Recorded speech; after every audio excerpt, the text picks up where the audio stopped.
பார்த்துதான் மக்கள் கெட்டு போறாங்கன்னா வீதிக்கு ஒரு டாஸ்மாக் இருக்கு, அதை பார்த்து கெட்டு போக மாட்டாங்களா? காணொலியை எல்லாருமே பார்த்திருப்பீங்க நினைக்கிறேன். என்னன்னாக்க டிடிஎஃப் வாசன் கார் ஓட்டிட்டு போக்குள்ள செல்போனை பேசிக்கிட்டே ஓட்டிட்டு போனாரு. அந்த காணொலியை அப்படியே எடுத்து தன்னுடைய யூடியூப் சேனலுமே பதிவு செஞ்சிருக்கிறாரு. இந்த காணொலியை பார்க்கக்கூடிய இளைஞர்கள் இவர் போலவே வாகனத்தை இயக்குனாங்கன்னா பெரிய அளவுல விபத்து ஏற்படுறதுக்கு வாய்ப்பு இருக்குது. இது சமூக சீர்கேடுன்னு சொல்லிட்டு டிடிஎஃப் வாசன் மீது காவல்துறை வழக்கு பதிவு செய்து கைதுமே பண்ணிருக்கிறாங்க.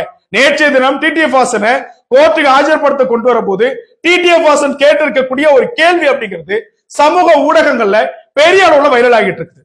என்ன அந்த கேள்வினாக்க, நான் கார் ஓட்டுறேன், நான் பைக் ஓட்டுறேன், என்ன பார்த்து பசங்களை கெட்டு போவாங்கன்னு சொல்றீங்களே, இந்த நாட்டுல வீதிக்கு வீதி ஒரு கடை டாஸ்மாக் கடை இருக்குது.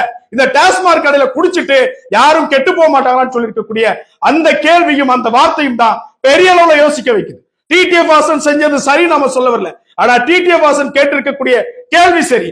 ஒரு மனிதன் செய்திருக்கக்கூடிய தவறு அவனுக்கு மீது வழக்கு, அவனுக்கு தண்டனை அப்படின்னா ஒரு நாட்டினுடைய அரசாங்கம் அந்த பிரச்சனையை பண்ணிட்டு இருக்குது. ஒரு நாட்டினுடைய அரசாங்கம் தொடர்ந்து இந்த செயலை செஞ்சுட்டு இருக்குது.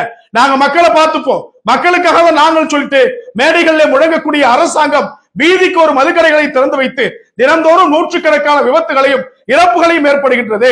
இதனால் இந்த அரசாங்கத்தின் மீது வழக்கு பதிவு செய்ய முடியுமா அல்லது அரசாங்கத்திற்கு தண்டனை கொடுக்க முடியுமா?